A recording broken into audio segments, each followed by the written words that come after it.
All right. Okay. So what we have for this week, now for this week, we're going to go into chapter 3. Chapter 3 and 4 are going to be kind of, it's gonna be talking about the floor plans. Now the floor plans, I'll let you know, or I'll tell you, that's going to be the plan that more than likely is going to take you more time to design or work on, because that's the heart of the design. Let's say, like, that's gonna, from the floor plan, you reference to the roof, you reference to the foundation, you reference to the elevations, to interior elevations. So the plan that is going to take you much of your time is going to be your floor plan. Okay, it's going to be the floor plan, and the way to picture your floor plan. And that's why I have this open. I want to show something here. The best way to imagine what a floor plan is, right? To have an idea or concept. There's an image on your book. Share application. It looks like this. Okay, so the best way to imagine a floor plan, it's if you can imagine this right here that I have in front of the screen. Imagine where you live right now. Imagine your if it's a house, apartment, whatever it is where you live. Um, More than likely somebody designed it or did the floor plan for that. If it's very intricate or if it's very simple, it doesn't matter. Somebody had to draw where the walls were, where the doors were going to be at, where the windows are going to be at. Now, if it's a good design or not, that's something different, but somebody had to do it. So when somebody was putting the plan together, they had to draw a floor plan. A floor plan that shows all the walls, doors, windows, and again, everything, it's a symbol. Just keep that in mind. Blueprint reading, it's symbols that represent something. So the best way to think of it, imagine right now in the room that you're in right now. If you're in the office or you're in your living room, whatever you're at right now, imagine from the floor where you're standing or sitting or your feet are resting. Imagine you look into the wall that you have there, and then imagine you measure about 3 feet or 4 feet above that. All right. So imagine you from the finished floor that you have. Actually, let me see if I can draw it on. No, I'll sketch it later.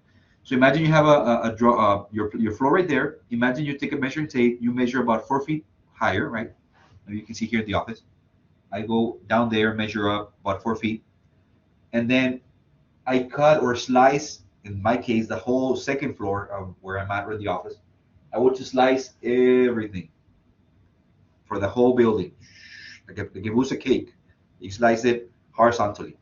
You slice all that, and then you remove the top part, right? You remove the top part, and then you look down, plan view. We discussed this last time. What you see, that's the floor plan. Okay, so what would you see? You will see the cavity of the wall. You will see more where the doors where the doors were, or because they were cut.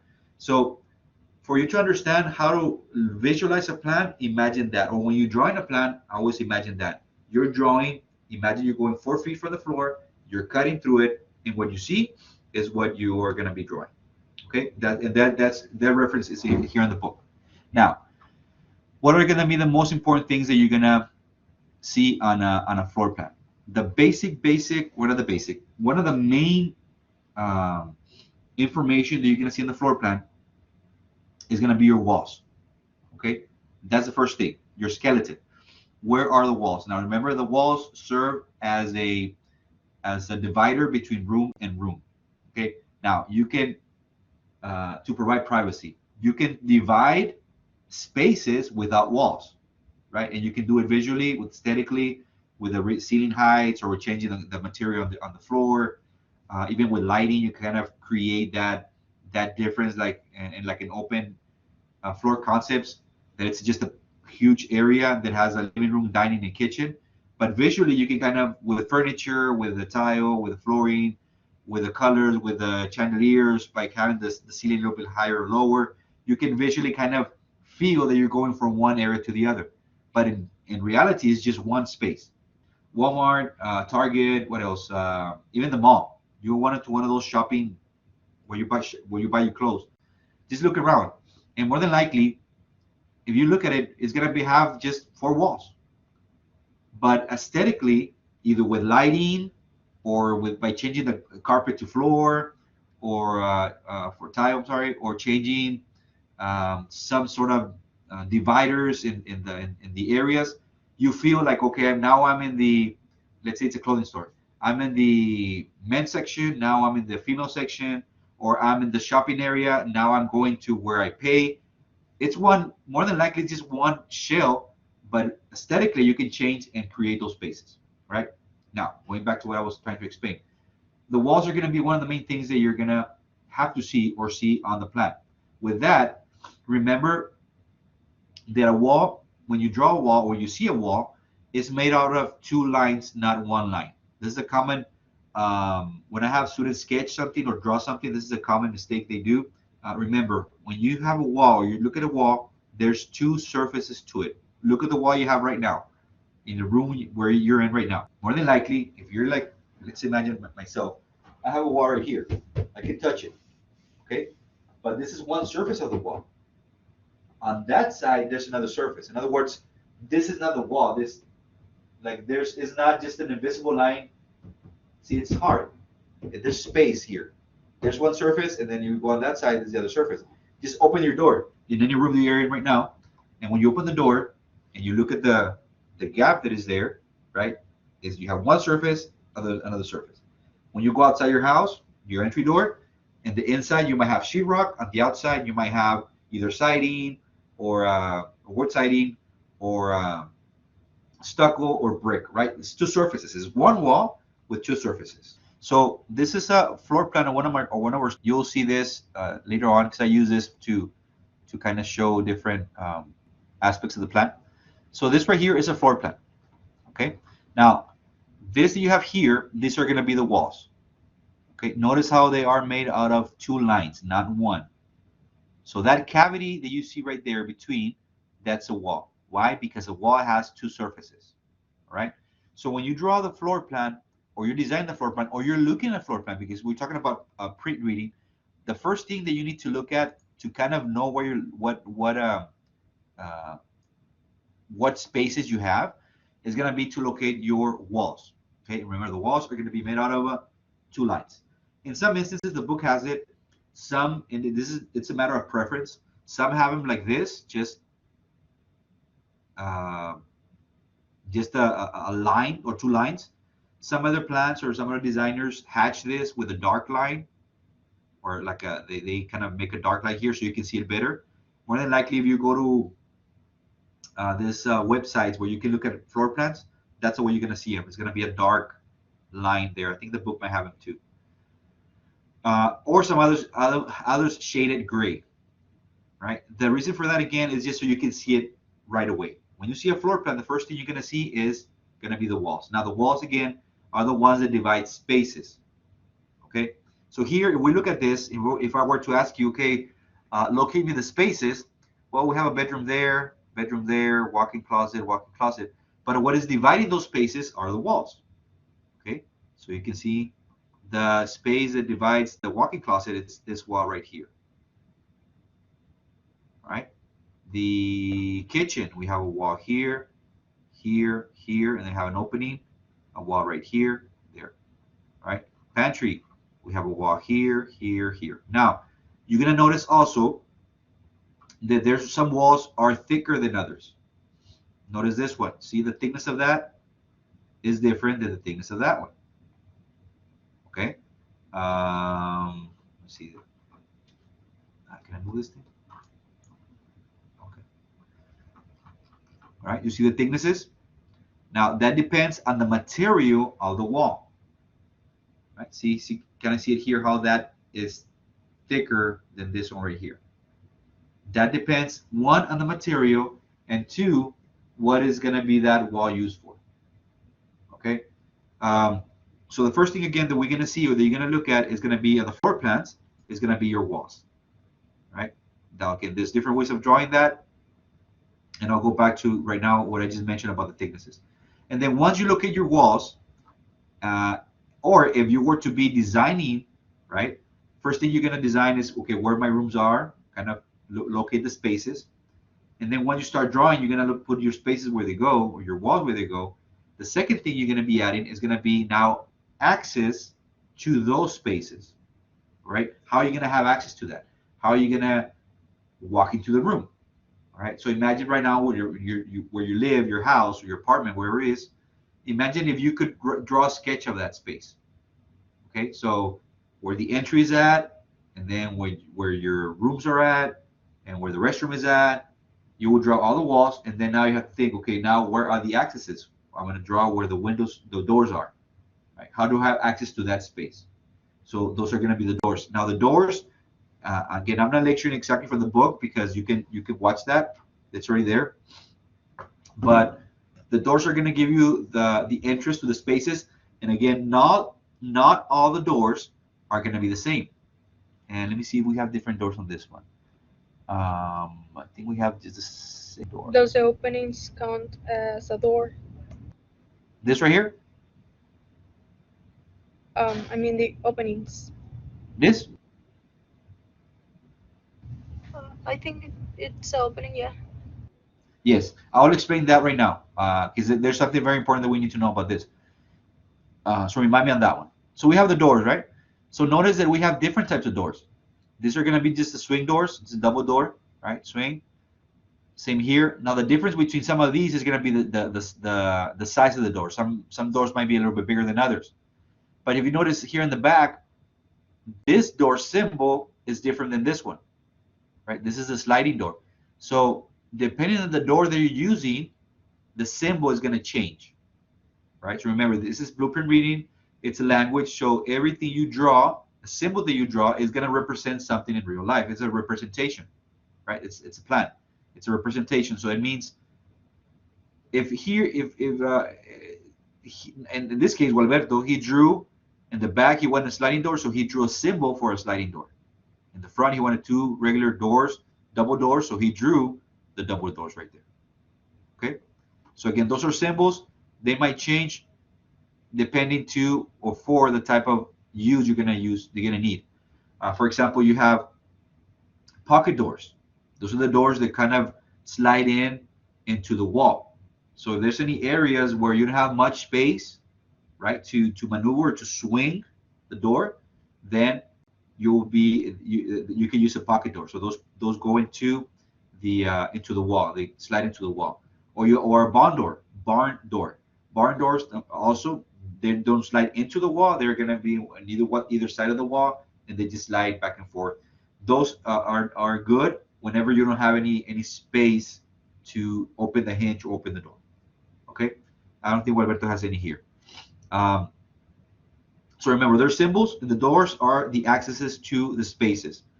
Now, what I mentioned right now, notice that these are going to be there's an opening right here. Okay, there's one here, one here. This is going to give you the dining. He has it like this. That gives you access from the kitchen into the dining, and also from the living into the dining. All right. So it's a clever way of having it. That way you have people come in the living room. They can come and eat or right, dine, and then you just bring the food on this side. So you have this openings there. We have one here, and we have one here, and we have another one here. Okay. Now, this is going to be very important. Now, notice that on this section here, we don't have those lines. Okay, we have an access here that is 3 feet 5. So you're in the bedroom, you walk into this area to go into this restroom and or wash your hands or go into the bathroom. But notice that here, there's nothing. There's no double lines, hidden lines right there. The difference here in those two is that whenever you have lines like this, it's a cased opening.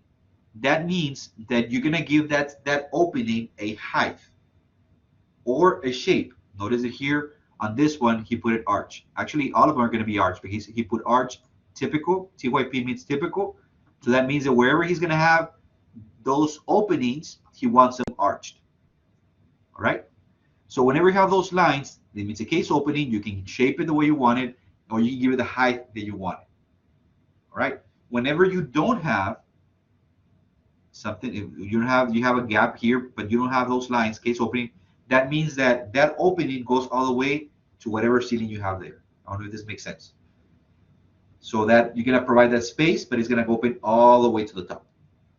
Okay, so whenever you have those lines, it's a case opening, you're controlling it. Or imagine this right here, just imagine it Like if you had a door and you remove the door, like you unscrew the hinges and you still have a space with height, right? You have a shape there. And this one right here, it would be like you remove the door and then you cut all the way to the top. Same width, but you cut it all the way to the ceiling. That's having an opening without a case opening. Okay, so that's the differences, and you need to know when you're looking at it, because remember, this is a representation of how things are going to be done.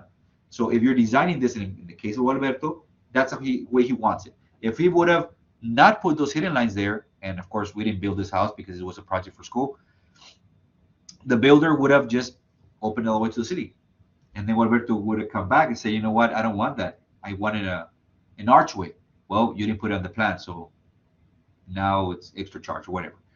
So it's very good for us to understand what is it that we're drawing, because it represents something to the builder and also to the client.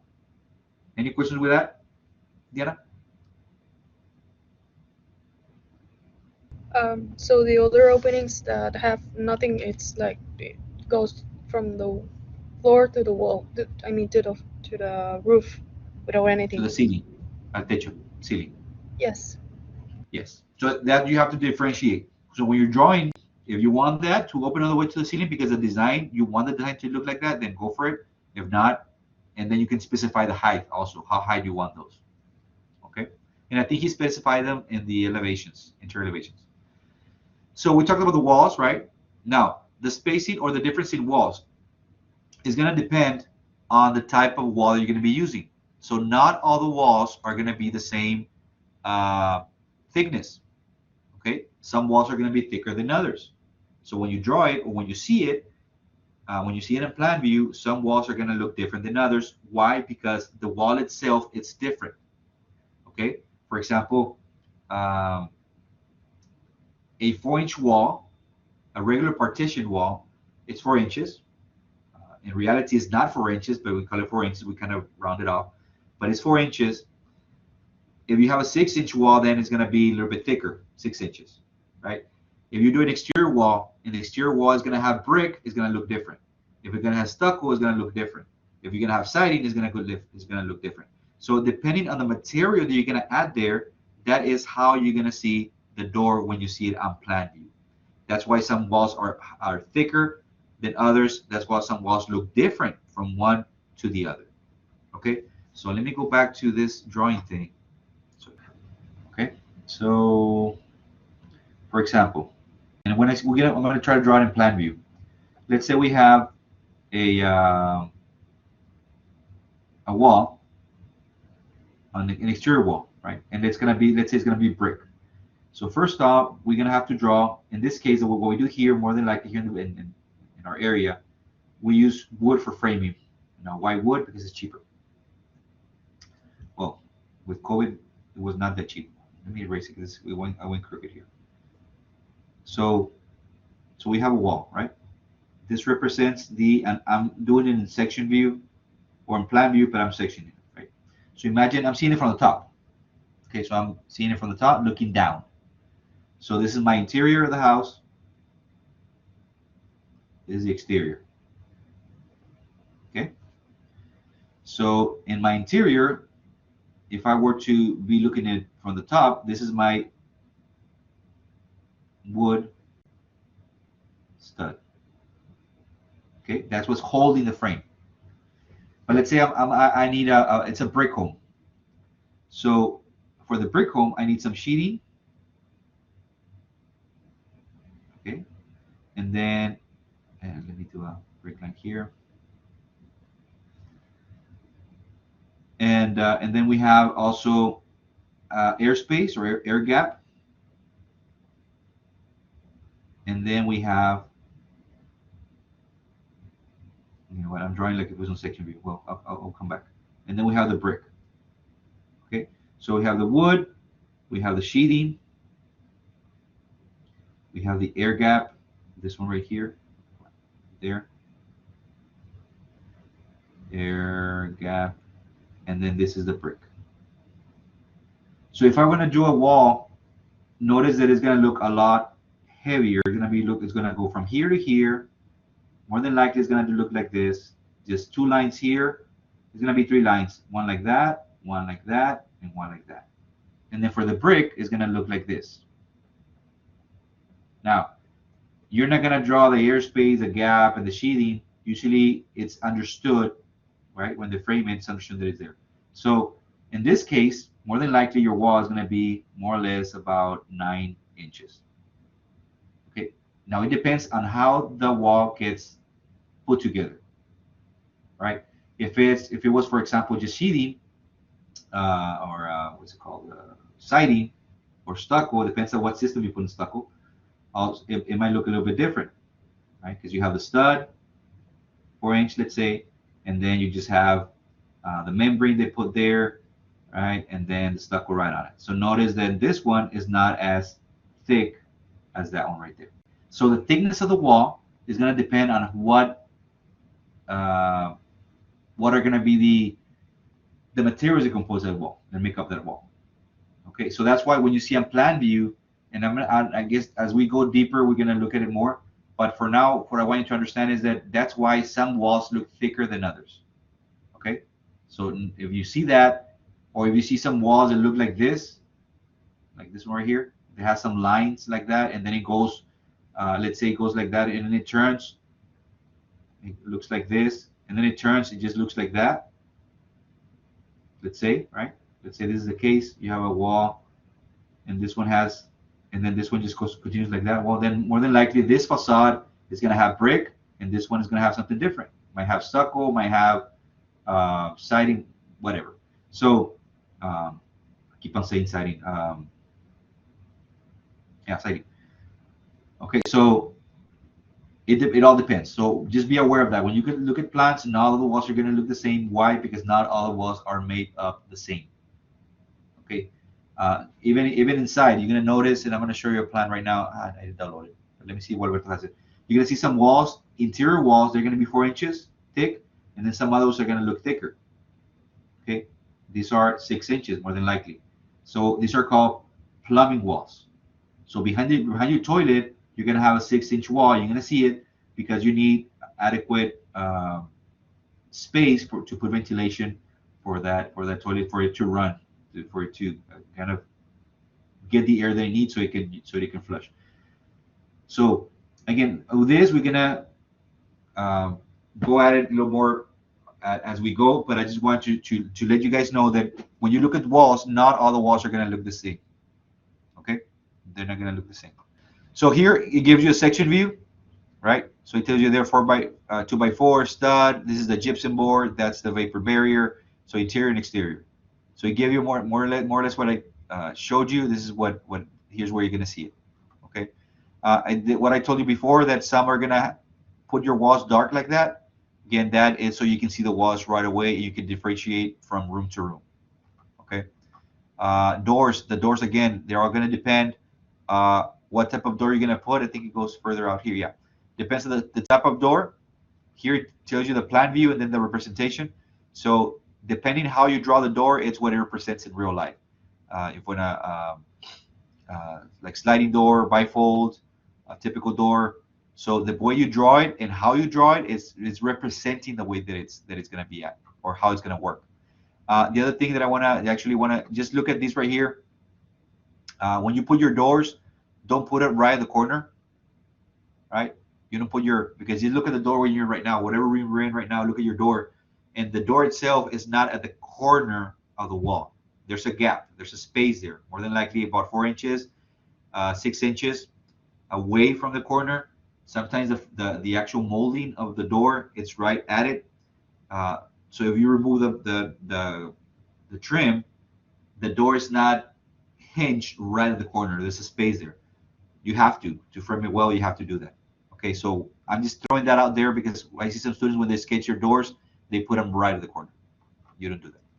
Okay, so this is the pocket door I was talking to you about. Whenever you don't have space to swing it, then you put a pocket door. And I'm sorry, I think I'm assuming, and I hope it's right. When you see a door, typical door, what you're looking at, actually, it's the door panel that you see right now on your door. Just look at your door, wherever you're at.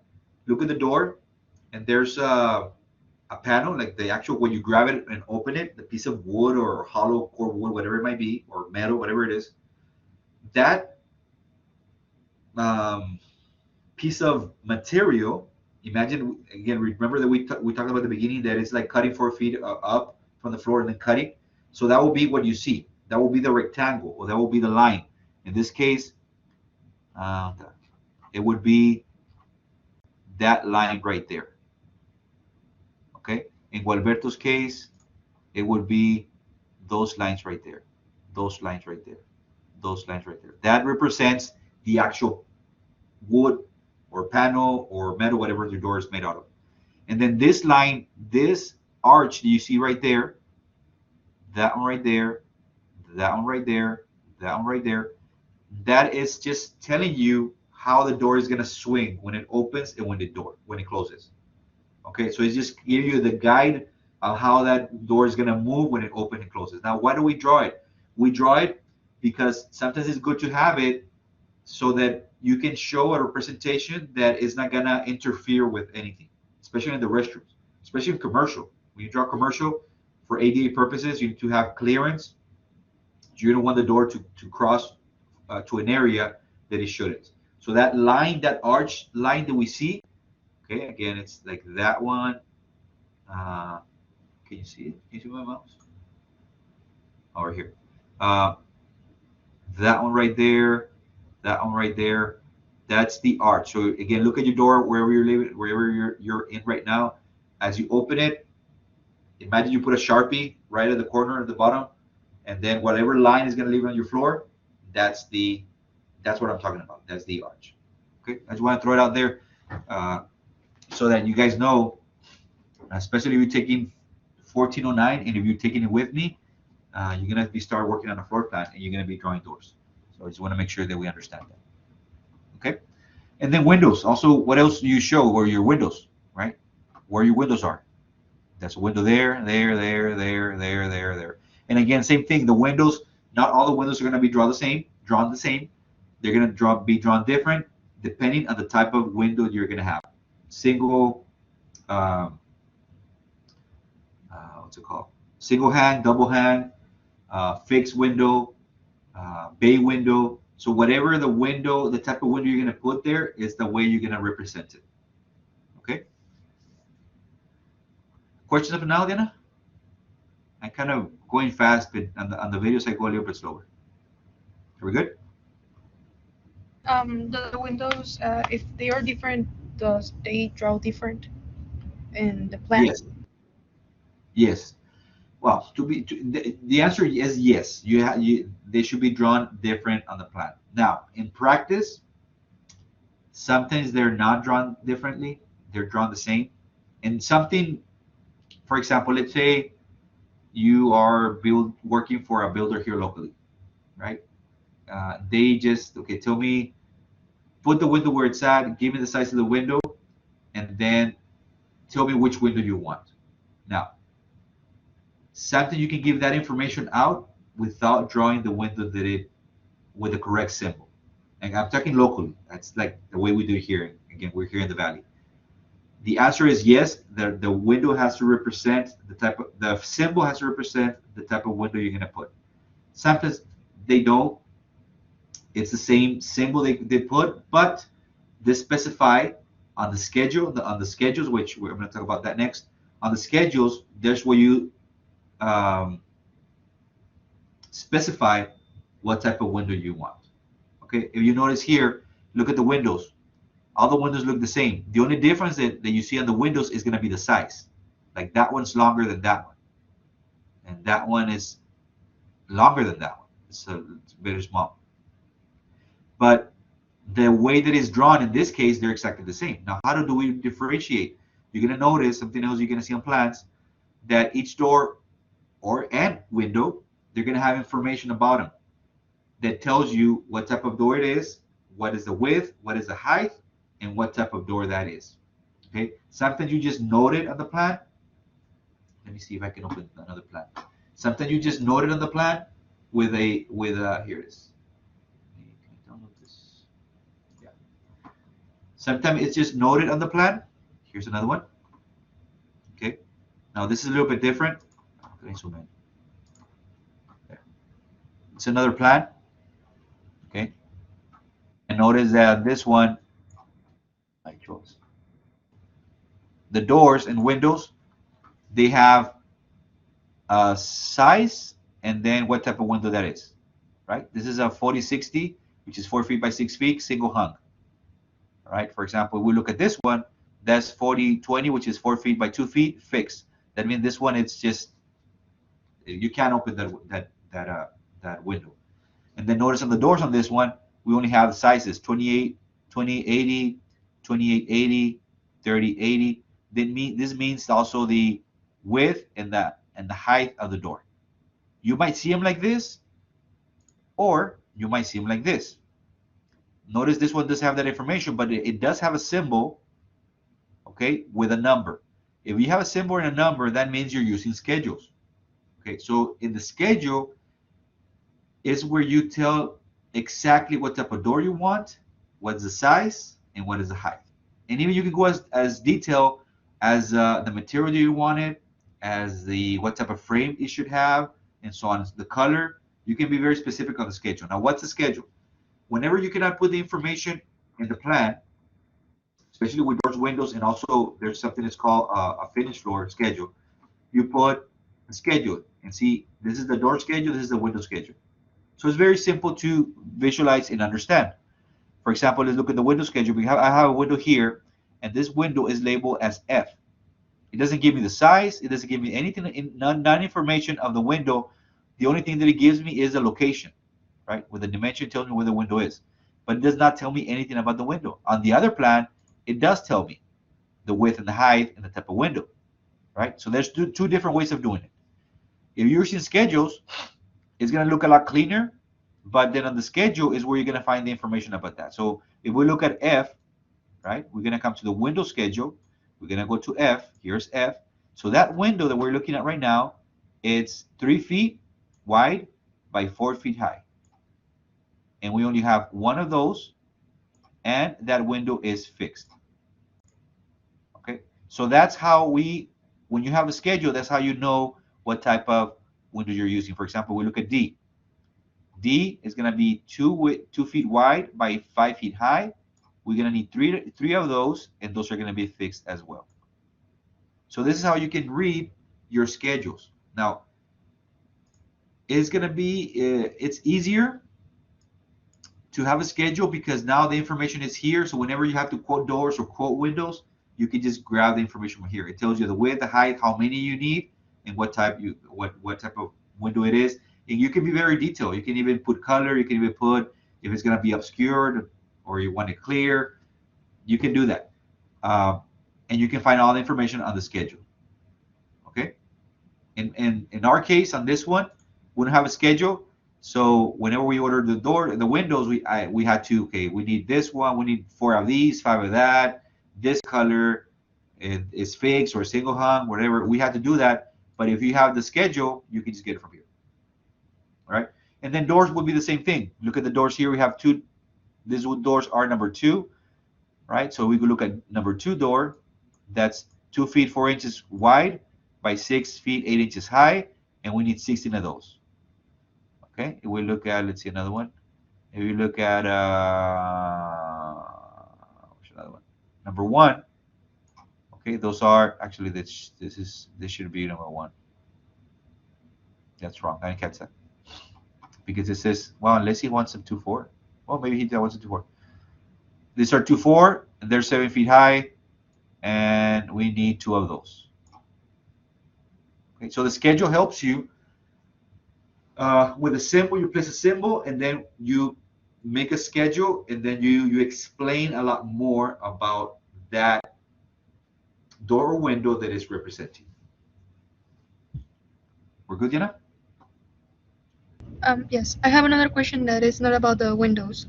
When you draw the wall with the brick, draw down a line with the pointed sharp. It's a line with the pointed shaped, como con línea punteada. No, no es punteada, es como con picos. Wall con picos. Um, You mean the hatch or what? in the drawing that you did with your con la mano, o sea, ahí Okay. Uh-huh. en un programa, you draw a line. I don't know the purpose of that line. This one right here? Las que están at the top and the bottom of the drawing. Oh, this right here. Mm-hmm. That one? Okay. Those are break lines. And the book, more than like in chapter 1, it talks about it. They're called break lines. Actually, here, since I continue, that doesn't work anymore. Break lines, where they are, is whenever a line or a surface, a line, entity continues, and you don't want to draw the whole thing, you just put a break line, just like that. What that means is that this wall continues, but I don't want to draw it all the way through. See what I mean?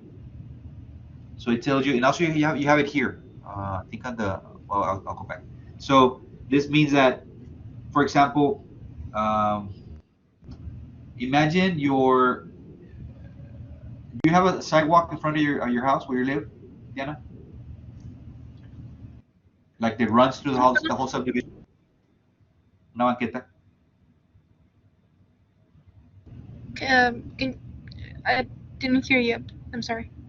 Do you have like in your house where you live a sidewalk that runs through the whole subdivision? Like you like go outside and there's a sidewalk, una banqueta, that goes from your house to the neighbor's house. Uh-huh. Okay. Yes. So you do? Okay. So I'm going to explain to you how would you use a break line. So that sidewalk goes all the way to your neighbor's house and the other neighbor's house and the other neighbor's house, right? Correct?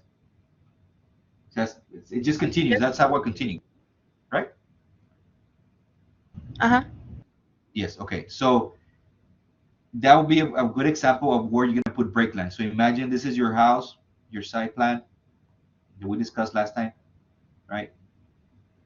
This is your property line. And let's say your house is going to be right here, right? And then you have your sidewalk that goes like that. Plan view. Okay, this is your sidewalk. Now this sidewalk continues all the way to your neighbor's house and so on. So instead of drawing it all the way through, you just put a break line like this. I always mess it up. And what that means is that this sidewalk continues, but I'm just breaking it up to there. So whenever you see a break line, it means that one, whatever you're breaking, continues all the way through.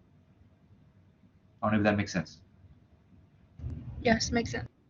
Yeah. So you just, whenever you see, and this symbol you have here, that's what it means. Remember, everything in print reading, they're symbols. So whenever you see this break line, it means, okay, this sidewalk continues all the way, but I'm not gonna draw it.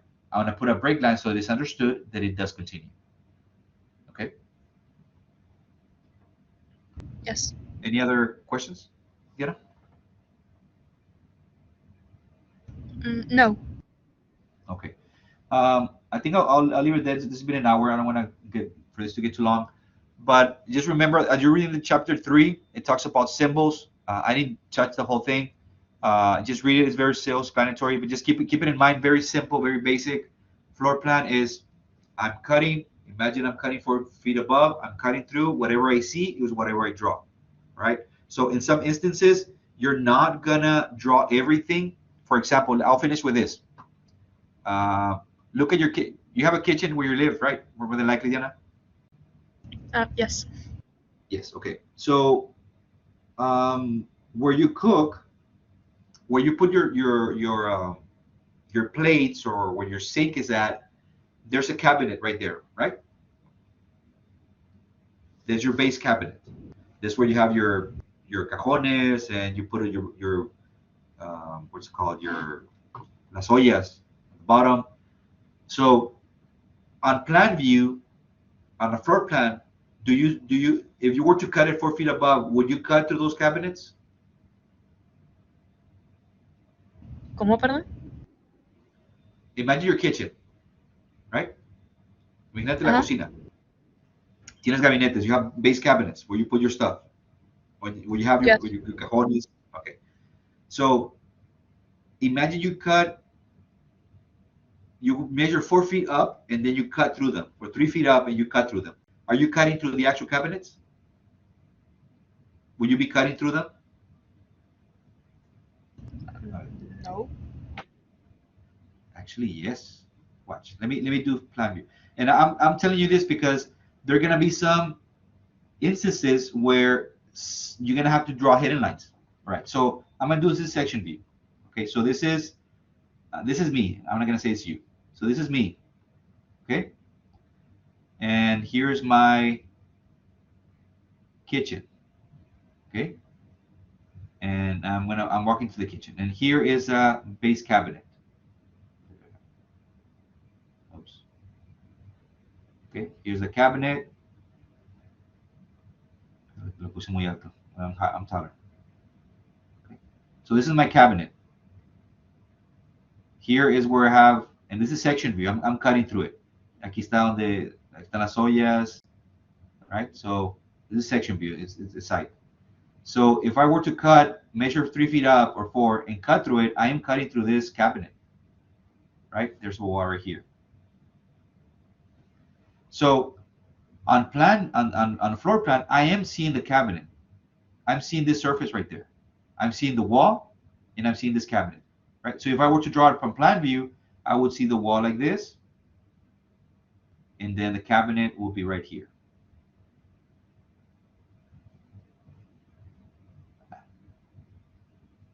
Okay, and imagine here's where the sink is. De lava los platos. We're good? Yes. Okay. But do you have something up here in your kitchen? Yes, Do you the have wall something? cabinets. The wall cabinets, exactly. And those are going to be drawn something like that, right? So here's where you wash your dishes, and then here is where you have your cabinets. Now, am I cutting through the top cabinets?